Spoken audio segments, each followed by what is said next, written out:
Hello friends, நான் மதுரையில் 30 KG ஃபின்ச்சஸ்க்கு order போட்டிருந்தோம். கேஜி வந்து பார்த்தீங்கன்னா ட்ராவலில் வரும்போது நெளிஞ்சா வந்துச்சு. ட்ராவல்ஸில் வரும்போது எப்பவுமே நெளிஞ்சு தாங்க வரும். அதுக்கு வந்து அவங்கள குறை சொல்ல முடியாது. நம்மளோட அர்ஜென்ட்டு நம்ம வாங்கணும். அவங்க போட்டு விட்ருவாங்க. அது கண்டிப்பாக நெளிச்சு தான் வரும். கயிறு கீறு போடும்போது நெளி தான் செய்யும். அதனால் அவங்க செய்கிறவங்கள எதுவுமே தப்பு சொல்ல முடியாது. நம்ம ரெடி பண்ணிக்கிறணும். இப்போ பார்த்தீங்கன்னா, அப்பா வேலைக்கு கூப்பிட்டேன். அப்பா வேலை இருக்குன்னு சொல்லிட்டாங்க. நான் ஒரு ஆளாக தான் எல்லாமே ரெடி பண்ணேன். வந்த கேஜி எல்லாத்தையும் ரெடி பண்ணிவிட்டு, எல்லா கேஜி தனித்தனியாக இருந்துச்சு. எல்லாம் ஜாயின் பண்ணிட்டேன். ஜாயின் பண்ணிவிட்டு எல்லாத்துக்கும் கால் 4 பக்கமும் கால் வச்சாச்சு. ஸ்டாண்ட் போட்டாச்சு. ஸ்டாண்ட் போட்டு உள்ளே கொண்டு போயிட்டேன். என்னால் கொண்டு போக முடியல. மேலே தட்டிக்கிட்டு இருந்துச்சு. மறுபடியும் ஒரு ஆளை வெளியிலேருந்து இழுத்து மறுபடியும் உள்ளே கொண்டு போனேன்.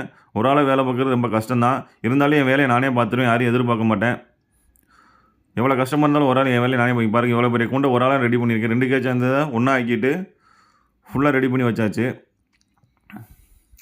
நெக்ஸ்ட் வீடியோவில் இதில் ஃபின்ச்சஸ் நம்ம எப்படி பிரித்து போடுறோம், எந்த மாதிரி பாக்ஸ் கட்டுறப்பெல்லாம் பார்க்கலாம். இதில் கட்டுறப்பெல்லாம் பாக்ஸ் எல்லாம் பெரிய பாக்ஸாக தான் ஒரு ஃபின்ச்சஸ் தேவையான பாக்ஸு. ஓகே ஃப்ரெண்ட்ஸ், நம்ம எல்லாம் ரெடி பண்ணி வச்சுட்டோம். Thank you friends.